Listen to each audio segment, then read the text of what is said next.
You're watching the Body, Mind, Spirit, and Motion. I'm your host, Jill Hewlett, and with me is craniosacral therapist and osteopath, Mark Levine. Thanks again for being here. Thanks for asking me to be here. Well, it's a joy, and we are discussing the craniosacral system, the head, back, nervous system connection, and how that relates to, you're going to segue into osteopathy. Yeah. Well, craniosacral therapy is a subspecialty within the broader context of osteopathy. And osteopathy is a medical system that arose out of the 1920s and 30s in the United States.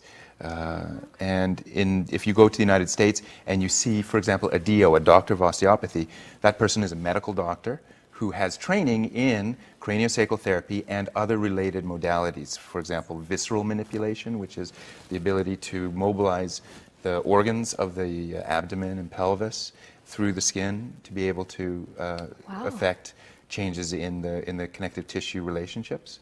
I love this. You're saying medical doctors would have training in this kind of body work? Yes, in the U.S. Here in Canada, the licensure is slightly different. But in the U.S., there's I mean, you can find an MD and a DO. Okay. And a DO is somebody who has training in this.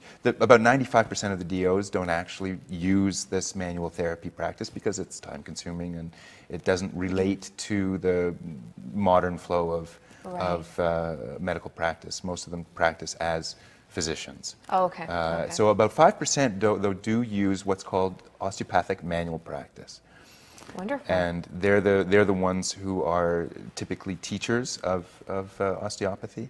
And they then, I mean, one of the interesting things about craniosacral therapy is that it was originally taught by John Upledger, who is an osteopath, a DO from the States, who started teaching it to non-osteopaths, people outside the fold, people like massage therapists, which my background is originally as a massage therapist, chiropractors, naturopaths, physiotherapists, even dentists, because it has some application for TMJ problems, jaw joint problems, Neat. And psychologists as well, and psychotherapists, because there is an emotional component to some of this work.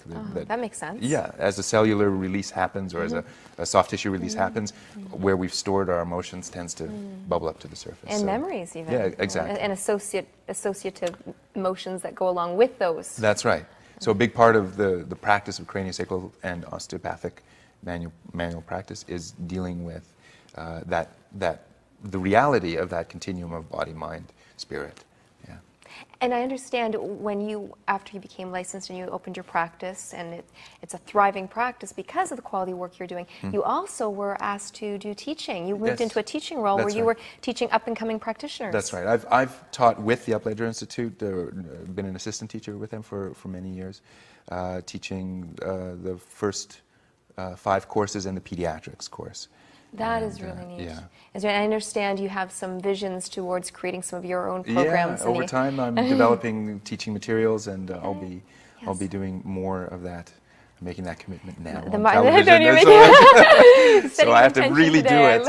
But it's well, of course, and after 18 years experience, 18 is an auspicious number. And it really is, and to come into one's own based on your experience, because that's how these modalities have really developed, right? Through hands-on experience. That's right. And then, of course, tying in the science and the understanding from that angle that we know. Yes. But really, nothing can teach you the way, having worked these many years. Experience is really the best teacher. I've been taught more from the clients I've worked with than any textbooks. I mean, there's tons of textbooks and reading and anatomy and physiology and pre-training that goes into it. And I have 5 years of university, like pre-med university as well. And nothing can teach the way that experience can teach. Yeah, just it to really be in makes that a moment. huge difference. Yeah, it's not the textbook, it's street smarts. Exactly. And not to mention you have a wonderful wife and 2 daughters. That's right. So you're surrounded by We're now almost learning. adults anyway, so I've got... So you've been through the parenting curriculum. That's right, yes. And I've been through that parenting curriculum with some wonderful help in the past. Some people who were in my life at the time when my children were very young, who really taught me. My wife was one of them. She really understood what was going on, and we had a friend who was a midwife, and she gave us invaluable help. And it takes a village. It really does to raise a child. And on that note, you're paying it forward and being instrumental in other people's lives that way, right? And because we know how much we need it. And on that note, Brindavan, my daughter, came to see you when she was 11 days old because there was just some adjustments that were needed and I thought some colicky type signs. And it was wonderful. And she is thriving and got her twigs straightened up so her tree can grow in a balanced and healthy way. And I understand this is something that people can do at any age and continue on and do preventatively as needs be. That's right. I see babies as young as the day of birth. And in fact, in osteopathic hospitals in the States, routinely, along with the APGAR scores, they do a craniosacral session right at birth, which is a wonderful way of relieving some of the tensions that develop during the birthing process. So, earlier is better if there are any concerns with an infant. And I see people for trauma and that sort of thing where there's a concentrated program. And also, I see people kind of on an ongoing basis for health. Yeah. And it makes sense because it's to support our immune system ultimately, right? Yeah. And I feel that the body is it's like Maslow's hierarchy. When we get the base in order, the physicality, and that was just so appropriate to have you on again because I think in modern day society we need a reminder of that because we're a lot of people living in the past, living in the future, getting a lot done. But not necessarily being fully here, not even breathing fully. Exactly. After my session with you, I was in the checkout line at a store I went to that afternoon, and I could just feel my whole body breathing. Right. I had no awareness of it. Yes, a sensory awareness. Yes. Sensory is all in the present. And it felt so good, and I thought nothing else mattered. I didn't mind how long I had to wait in that line because I was just breathing and enjoying it. Yeah. And I would imagine people could benefit from more of those experiences throughout the day. Exactly. Infants too. And then, yes. So 咁咧就喺我哋自然療法裏邊咧，其中好重視咧就係我哋個脊骨。咁脊骨唔係淨係講脊椎嘅，仲要包埋我哋個頭顱骨。咁所以咧，今日我好榮幸啦，請到我一位好資深嘅施文浩徒手顱脊治療醫師嚟同我哋講解佢嘅心得喎。咁啊，介紹下我身邊呢位 Dr. C 先。咁我哋通常都中意叫佢做 Dr. C 嘅。咁咧佢自己咧原先咧就喺理工大學讀物理治療㗎。咁啊，然之後咧，再喺港大度咧就讀臨床針灸喎，跟住再讀埋自然療法，所以佢呢一套我哋今日講嘅徒手嘅顱脊治療嘅手法咧，係佢綜合咗3樣嘢嘅心得嚟喎，所以大家家庭觀眾咧就記住留心啲聽啦。咁我時間交俾 Dr. C 啦。不過但係大家都唔係好明喎，咩叫顱脊治療咧？實質係醫邊度同醫啲乜嘢嘅咧？我哋首先知道幾個重要嘅資訊先。第一就係顱骨，其實就係骷髏頭個顱，我哋所謂頭顱骨。脊就脊骨啦。顱脊嘅意思其實咧，我哋有樣嘢要留意咧，就係所謂呢啲腦筍。我哋成日細個講咧，腦筍未生埋咧，其實我哋知道而家嘅醫學知道咧，原來我哋嘅腦筍骨到我哋入土為安，其實都未生埋過嘅。原來呢啲腦筍骨、呢啲腦縫嘅活動咧，原來可以開合咁樣活動嘅。咁我哋面頭冚住嘅咧就係一啲叫筋膜，咁啲筋膜其實覆蓋咗全個身體，包括頭顱骨啦、腦裏邊嘅腦膜啦，包括我哋脊椎神經根嘅脊膜啦，我哋臟腑肌肉，我哋全身其實98%嘅組織臟腑其實都係俾呢啲筋膜一幅過咁樣覆蓋住嘅，而呢啲筋膜咧將會同呢啲腦筍骨嘅活動係有個叫 synchronize 協調同步嘅一個咁嘅 pattern 嘅活動嘅。咁其實我哋就係感應呢一啲筋膜嘅活動，去幫佢調適翻嗰個順暢度，從而幫佢改善翻身體健康。咁我哋有個經常講嘅答案咧，就係我哋唔係針對特別任何嘅一種病，我哋乜嘢病都醫唔到，但係我哋對任何關於健康身體嘅問題咧都有幫助。咁喺你嘅經驗當中咧，做呢類即係顱脊治療，最快見到效果會係即係佢有咩感覺咧？或者做完之後會幫到啲乜嘢咧？頭先我講，因為我哋唔係針對個別嘅身體嘅問題，咁我哋一般都係偏向講叫處理一啲叫慢性或者叫做亞健康嘅問題。咁我哋純粹睇嗰個治療嘅過程咧，就唔係睇嗰個治療嘅健康嘅目的。係睇佢治療時間嘅反應，咁因為我哋都有一啲針灸嘅理論原則咧擺咗落去。我哋做針灸其實就係透過支針喺我哋穴位上面做一啲嘅調針，產生一個叫得氣嘅反應，能夠得到氣咧，嗰個穴位嘅功能咧就可以改善㗎啦。就暢通啦。冇錯啦。咁我哋其實做緊個治療過程，頭先我哋講啦，都係感應緊個筋膜嘅活動。我哋集中睇住嘅咧就係睇佢嗰個叫做一個叫釋放嘅反應。咁我哋有個學術嘅名稱咧叫做excuse me 治癒本能嘅一個釋放反應。咁有兩種釋放反應比較臨床上面比較特別見效嘅咧，第一個叫脈浪圖，即係話我哋掂住佢嘅一啲身體嘅部分，佢慢慢產生一個脈搏跳動嘅反應。咁呢個係一個良性，我哋講即係血液循環嘅反應。第二個咧，我哋叫做一個叫做醉夢嘅反應，英文我哋叫做 holistic 嘅 relaxation。咁佢呢個人嘅狀態咧就好似係半夢半醒，咁我哋叫做醉夢。咁有啲少似呢個催眠嘅狀態嘅。咁喺個過程咧，佢自己就會有個醒悟，有個得着，關於佢身體健康嘅問題。我諗我用另一個例子去少少介紹下，即係嗰個作用嘅所謂呢個 insight 呢個覺悟係啲乜嘢。咁啊，一個40幾歲嘅軍醫，咁嗰陣時聽完 seminar 就嚟到我哋嗰度咧，要求我哋做啲示範俾佢睇。咁我哋因為佢係軍醫嚟嘅，我哋冇特別嘅問症，咁啊純粹示範下嗰個所謂療程嘅作用。咁佢就同另外2個同事一齊嚟嘅。咁我哋就瞓咗佢上去張床度，我哋就做治療啦。咁15分鐘到，佢就已經進入咗呢個醉夢嘅狀態。咁跟住我哋就繼續完成埋我哋嘅療程咧，大概即係45分鐘啦。跟住我哋就行開，佢仲係合住對眼瞓住覺，有少少嘢打鼻鼾咁樣嘅呼吸狀態。我哋就同佢2位同事就企喺側邊繼續等佢。咁我諗我哋等咗半個鐘頭到啦，咁佢就擘大隻眼。咁我哋就話好攰啊你，佢話做咩啊？阻你幾分鐘，好阻你咩？我話唔係幾分鐘咯喎，加埋治療個幾鐘頭咯喎。佢望下個鐘，個幾鐘頭。咁佢話我哋冇特別再去講解其他嘢啦。咁就問佢，咁喺嗰幾分鐘頭先你嘅瞓覺，你有啲咩得着啊？佢第一句嘅答案就話俾我聽，佢要戒朱古力，因為佢係一個軍醫嚟嘅，我哋冇同佢做所有各方面嘅營養嘅分析。3個人點解佢咁主動要上床俾我哋做示範呢？原來佢有一粒藍雨花生咁大嘅子宮肌瘤。咁佢自己好多年㗎啦，但係都冇去處理，但係又用唔到其他特別嘅方法。咁但係做緊呢個治療當中，佢係嗰幾分鐘，佢就攞到呢個靈感，呢個覺悟。佢呢粒藍雨花生就係同佢食朱古力有關。佢無論開心食好多朱古力，唔開心食好多朱古力。佢老公都係一個軍醫嚟嘅，但係勸無可勸，戒無可戒。但係嗰幾分鐘，即係佢自己繼續講，嗰幾分鐘佢就做咗呢一個決定，去戒咗佢嘅朱古力。咁但係呢個 case 我哋縮短去講啦。咁佢跟住因為要翻溫州㗎啦，9個月之後寄翻張 thank you 卡俾我，攞粒藍雨花生唔見咗。唯一一樣嘢嘅改變就係冇食到朱古力喺佢成個生活。咁呢個就係我哋講緊嗰個治療嘅一個濃縮嘅一個個案嘅分享。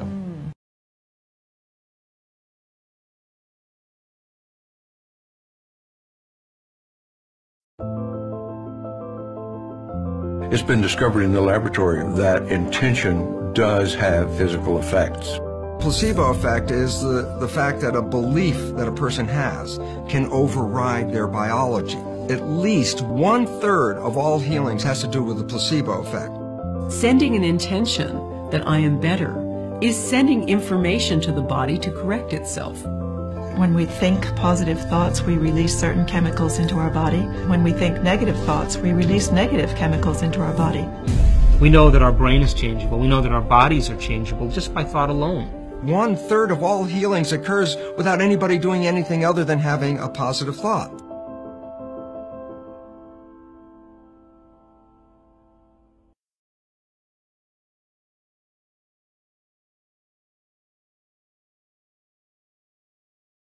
The first thing was somewhat of a look of shock on my face because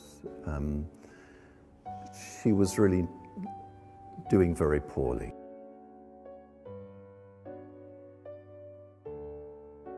I'd gone to the hospital, I'd been told by the doctors what they thought I should do. It didn't take long for me to decide that I couldn't do that. I just couldn't do it.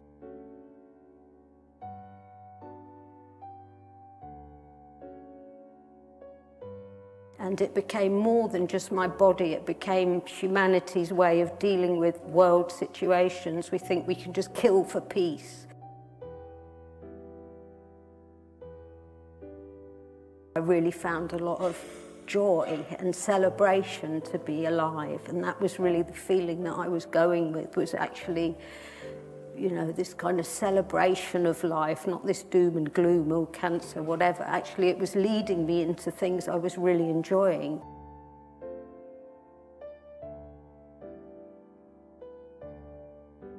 In this treatment, we're working with the movements of life as they're expressed through us, but we're also exploring what lies behind those movements, what might be at the very core of ourselves. My body dissolving inside me and my lungs unable to breathe. I would practice just allowing myself to breathe through my skin. I just remember in these sessions she started to really drop into a very, very deep, quiet place within herself.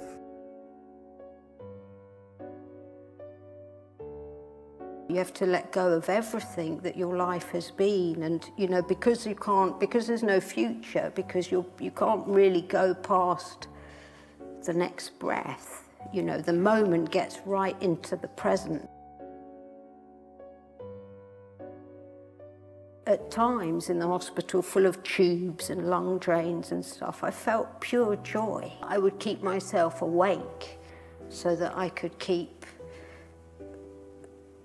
the breath moving through me, so that that last one didn't just go away, but I could sort of consciously stay conscious. I thought, if I'm still here, how can I die because I'm still here?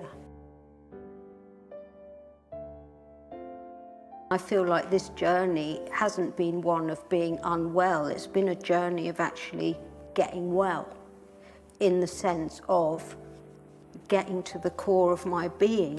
If health means wholeness, to be whole, which is what we always are.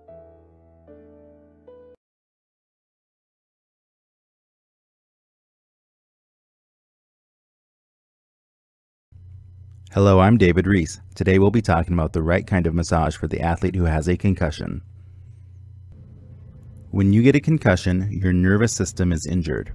Craniosacral therapy is the right kind of massage because it uses light touch to calm the nervous system, decreases pain signals, decreases tension within the nervous system, and improves the natural rhythm of the central nervous system. A recent research study with former NFL players has shown that craniosacral therapy can increase neck range of motion, decrease pain, and improve sleep in those athletes who are suffering from concussion symptoms. If you would like to learn more about this research, go to the link below. Former NFL star Ricky Williams is a major driver behind the research that supports using craniosacral therapy to treat concussion. You can watch a video that shows how Ricky Williams is using craniosacral therapy to treat his football injuries by clicking the link below. You can also watch ABC's coverage of craniosacral therapy at this link. In this video, you will see what a craniosacral therapy session looks like. You will also hear from a hockey player who is using craniosacral therapy to treat his concussion symptoms. A common question is, who should I see for craniosacral therapy? Any licensed healthcare professional, ranging from a massage therapist to a medical doctor, can deliver craniosacral therapy services. However, the best option is the healthcare professional with the most training and the most practice in craniosacral therapy. The professional with the most practice in craniosacral therapy will deliver the best results for you.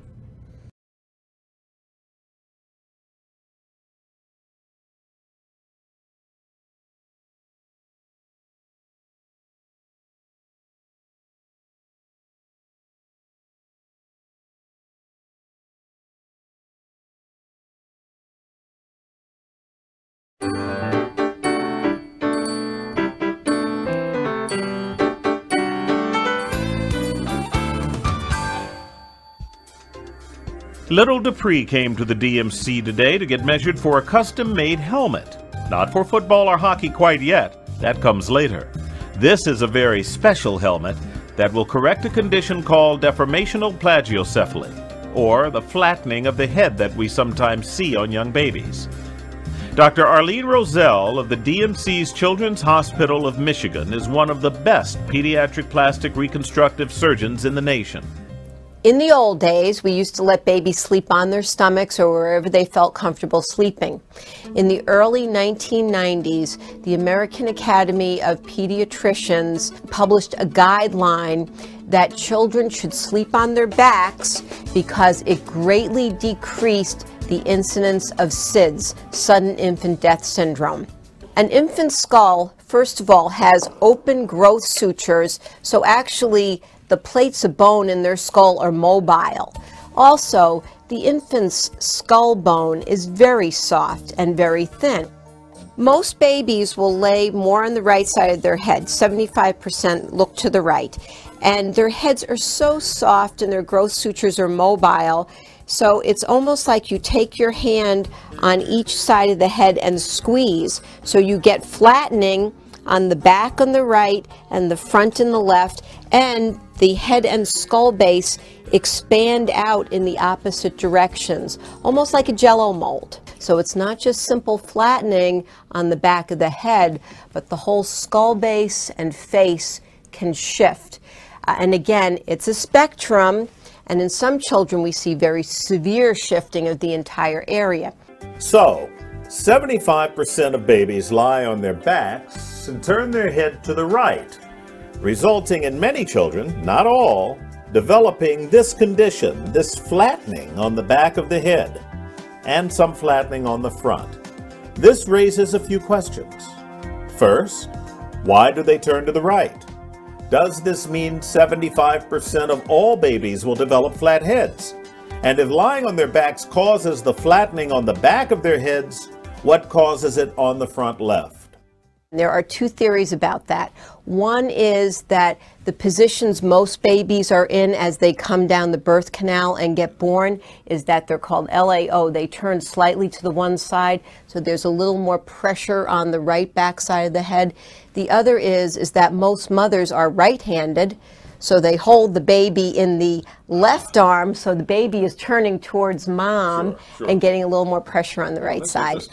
Not all babies who lie on their backs will develop deformational plagiocephaly. And the reason for the flattening on the front left? The bone of the skull in infants is so thin and soft. As the baby lies on its side with the weight of the brain pushing down on the back right and out on the sides, the front left goes down simply by gravity due to the very soft nature of the bone. So, just how common is deformational plagiocephaly?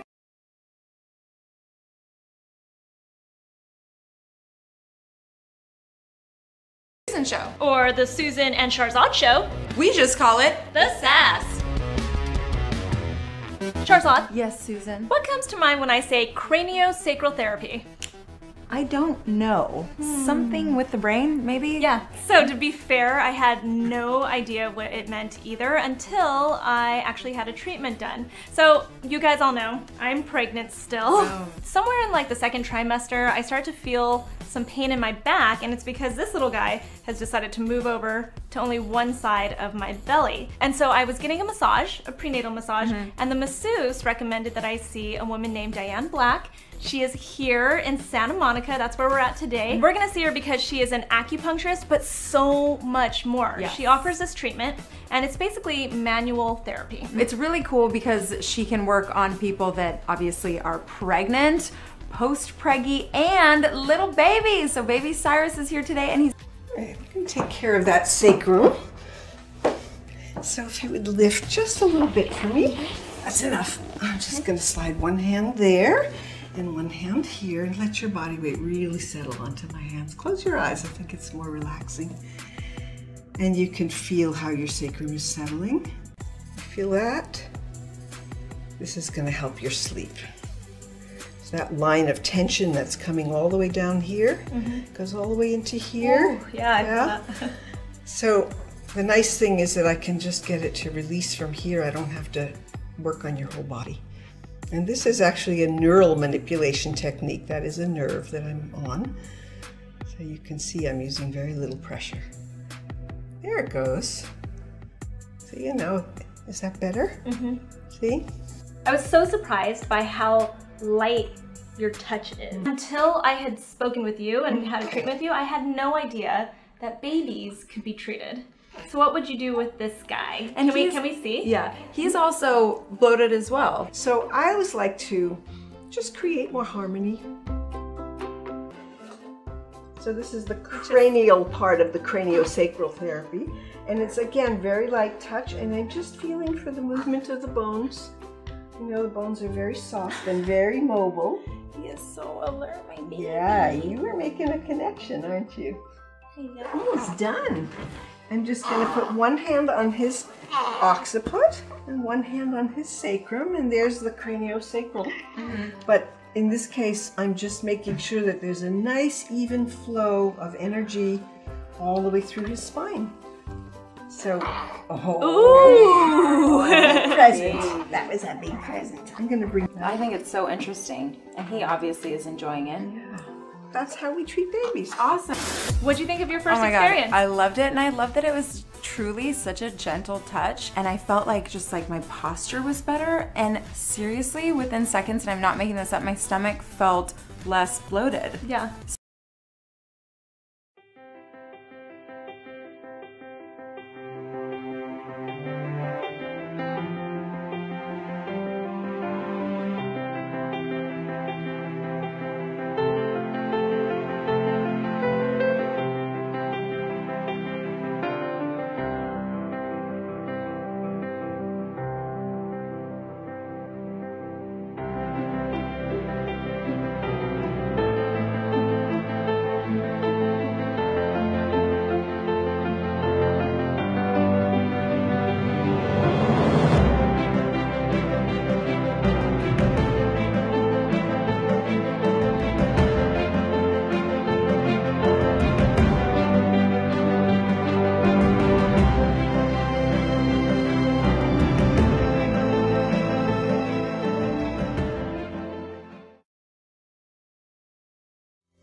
It can change your state of being just like in an instant.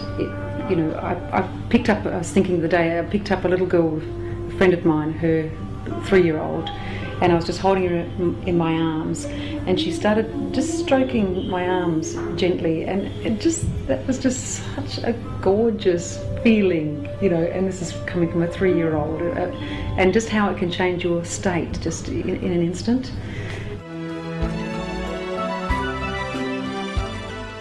Quantum touch is an energy healing modality. The principles behind that are the practitioner raises their vibration through a series of energy exercises and visualizations, bringing the energy to our hands. It allows us to magnify and amplify the energy or the vibration.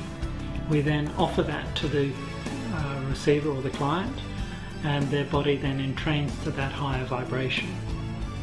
It leaves them completely in control of what's going on in their own body, because as so many people know now, that the individual is the healer. In fact, I am just a facilitator, and it's the body's own innate intelligence that does the healing according to its own priority list. The organ or the body does tell us if the problem there is very physical or emotional. We have specific techniques and listening techniques to be able to pick that up, and that's most important aspect of our training and the work, is to know what is a physical and what is an emotional restriction, and therefore use the appropriate techniques to help that person the most during that session. Amplitude is how you assess movement that's happening around that organ. So amplitude would be the amount of movement that organ does in one cycle. So yeah, you can actually tell that it's moving further out and further in during the cycle. Myofascial is myo is muscle, fascia is what surrounds the muscle. But fascia surrounds everything. Fascia surrounds all our tissues, organs, right down to our cellular level. And dura that surrounds our brain and spinal cord is also this connective tissue called fascia. As I said, the fascia entwines. It winds itself up, a bit like a tea towel. You wind one end is held, the other you wind up, and that's what happens with the fascia. So pain can be felt in very distal areas where the source is. The heat of our hands, with the touch of our hands, and with that stretching, gentle stretching and pressure, it enables the fascia to then loosen and relieve pain from those pain-sensitive areas, improve mobility, but also it works at a very deep and profound level. So the myofascial release and craniosacral therapy are assisting with the release. The release can be a mental, emotional and a physical. It's not necessarily just the one, because we are entwined totally. Everything is entwined. So a release, a physical release can also release emotions that are trapped within those muscles. Muscles have memories. They remember what's happened. So quite often that can occur. When I first went into it, I didn't go into Bowen. I didn't actually want to become a Bowen therapist. I just kind of got talked into doing the first level, which was great. I was just going to do it with my family and friends. And then with the first, we had to do 30 case studies for the first level, and just watching the results, just with tiniest bit of information that I'd learnt, and watching what could happen with the body was just mind-blowing to me, that can happen, and I get very excited about it. Yeah, just seeing, you know, old, you know, like people that are, you know, in their 80s that can change, their body can be, I just thought, I can't imagine how it could have any effect on something that's been this way for 40 years, you know, walking stick, you know, and to do one treatment and have an effect is just so exciting to see the quality of somebody's life improve. It's great.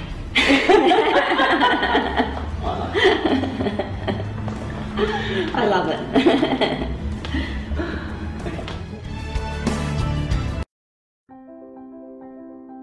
The Diploma in Pediatric Osteopathy offers the most comprehensive and authentic exploration of this specialist area of osteopathic practice. The whole course is designed around the ongoing consistent clinical experience within which the expert teaching and reflective learning proceeds. My personal experience taking the DPO course as a new graduate and then volunteering and finally teaching has completely changed the shape and size of my osteopathic life, leading to a far richer experience of healthcare and a more satisfying osteopathic journey. I am convinced that this aspect of the osteopathic scope of practice is best protected and nurtured here at the Osteopathic Centre for Children, and that the DPO offers the best opportunity to become a truly competent paediatric osteopath.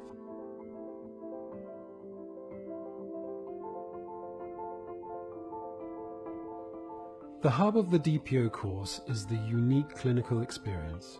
We have a very busy clinic, seeing up to 100 patients a day, with a consultation and treatment taking place in a vibrant open plan space. This is a groundbreaking model which has been copied in postgraduate teaching across Europe. Weekly attendance ensures that there is a continuous experience for the students. Learning is shared and collective, and the treatment, while individual, often feels collaborative and community-based. Osteopaths and patients experience a more integrated and connected osteopathy. The program is tailored to the needs of the practical osteopath. Written work, seminars, tutorials and assessments all support the clinical experience.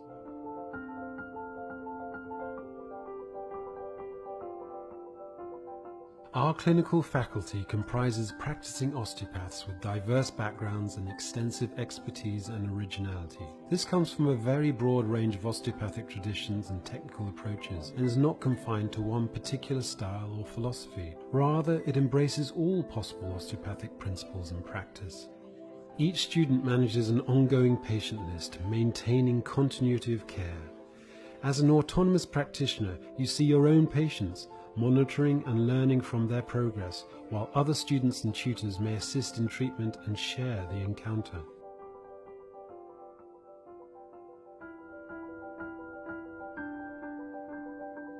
Most of our faculty are considered leaders in the field of pediatric osteopathy and are in much demand as guest lecturers on courses and as speakers at conferences across the world.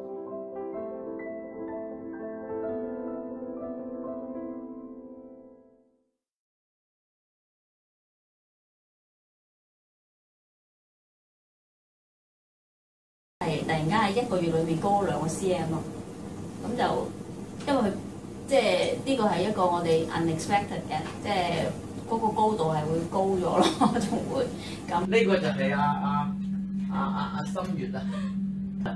你上嗰班上完咗之後，又再有幫下心月做過。頭先你咪啱啱有句 comment 嘅，你治療師咁都喺個鏡頭裏邊又講多次啦。係啦，咁我哋咪係咯，即係學咗之後咧，開始就即係捉住佢，盡量抽時間都同佢做啦。咁佢係即係佢自己都有做啲物理治療嗰啲嘅。咁嗰度啲姑娘就話佢進步得好快喎，攞飛躍就1-2個月。係啊，即係總之係我哋學咗開始啦。咁就話佢佢攞飛躍進步大獎啦咁講笑，佢因為進步得好快。太你介紹下。係因為我小朋友咧就有自閉症嘅，咁所以我就去多溝師嗰度咧做咗幾次治療之後咧，個仔就見到改善咗。咁你講佢之前做咗3年半嘅針灸，係啊，就結果麻麻地嘅。3年半嘅針灸就唔及3次嘅顱體骨治療。咁所以而家就學埋諗住幫下小朋友。係啦，即係睇下會唔會仲改善得好啲，因為日日做會始終都好過1週做1次咁樣。我個小朋友佢就係有自閉症傾向嘅，咁跟住帶咗去揾咗Uncle Bud 做咗治療啦。幾大啊？佢而家5歲10個月，但係佢做咗2次咧，已經覺得個效應已經好明顯啦，即係已經開始講一啲説話係點啊有文有路啊。咁針灸就唔得啦，針灸佢直情係恐懼嘅，佢試咗去就針咗1針啫，咁癲唔係淨係癲嘅，佢淨係發癲咯，嗰個程度係你會覺得就算俾你針到都得不償失。咁我而家做咗睇下先個零月，咁其實都幾有進步咯。係朋友嘅護士啊嘛，護士嘛，係啦。上咗堂之後咧，只係上第1堂嘅，跟住我就好大膽地每一晚幫阿娘做1個鐘頭嘅 CRANIAL，1個鐘頭，直至而家係冇停過。咁個功效係非常之大，同埋我而家直頭係完全喺做第1個 course 嘅時間之內咧，我已經係停咗精神科嘅藥物。自此之後咧，我就好深信我隻手係有能力嘅，我隻手係有能力嘅。呢個臨床進階顱脊治療班啱啱開班，最近有一個好好嘅見證經驗喎，可唔可以同大家分享下？其實都幾神奇嘅。開始做去消炎嗰個手法。咁嘅手 OK。咁其實係做得成晚嘅，最高燒到39度幾嘅，39度9嘅。幾用喎你都？冇食過藥啊，跟住淨係飲水，跟住然之後咧就天光佢醒咗退晒燒，完全冇晒事。佢瞓醒就不知幾精神。但係如果第一次就一個咁顯著，因為我照顧咗佢都差唔多年紀啦，即係出邊開始，即係其實睇住佢，就算點樣進步，點做啊做都未有嗰個嗰個去廁所嗰個暢順，係睇到一次嘅治療就有呢個效果，我係好想再繼續落去，跟住再睇，其實係想再睇下可以有啲咩繼續幫到佢手咯。咁亦都有睇過其他可能有物理治療背景嘅活體治療師，跟住有啲係自然療法中心裏面嘅活體治療師，跟住我揾到施博士，佢有好多片段介紹，即係感覺到施博士係好有心去推廣呢一個治療方法啦。嗰啲片段度係見到好用心嘅，咁我覺得可以信賴咯。今次嚟嘅原因咧，就係因為我有子宮肌瘤、子宮水瘤，咁都幾大，咁醫生都係建議話開刀。咁施博士幫我做咧，我係覺得我有經絡嘅，我感覺到啲經絡啊，啲中醫經絡嘅位置啊嘅線路咯。咁我覺得好特別啊，因為針灸先，我真係做針灸先至感覺得到噶嘛，我覺得好神奇啦。咁呢個係我覺得施博士嘅腦脊治療係好即係特別。試下啦，咁你試下學下有冇用啦。咁我上咗一個堂，咁啊多得啲第一堂就教咗個 CV4 啦嚇，咁我翻去即管試一試啦嚇，咁都有啲神奇效果嘅。我個女可以15分鐘之內放喺我隻手度可以瞓得着嘅。即係本來要2個鐘嘅。係啦，本來起碼。簡單講，如果佢身體釋放完咗，當你繼續都係繼續即係維持住嗰個嘅手法，佢身體只係唔 take up 啫嘛。如果你奉行頭先我講嘅做法，我唔係用我嘅力，我係佢嘅頭枕落嚟，我係唔會俾過多嘅。讓愛心力漫着光輝照。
腳嘅導地，我哋就要幫我陪一做埋導地。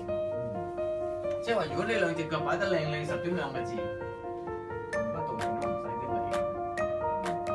咁我哋就爭取時間就做上邊嗰啲啦嘛，因為下邊就係做清。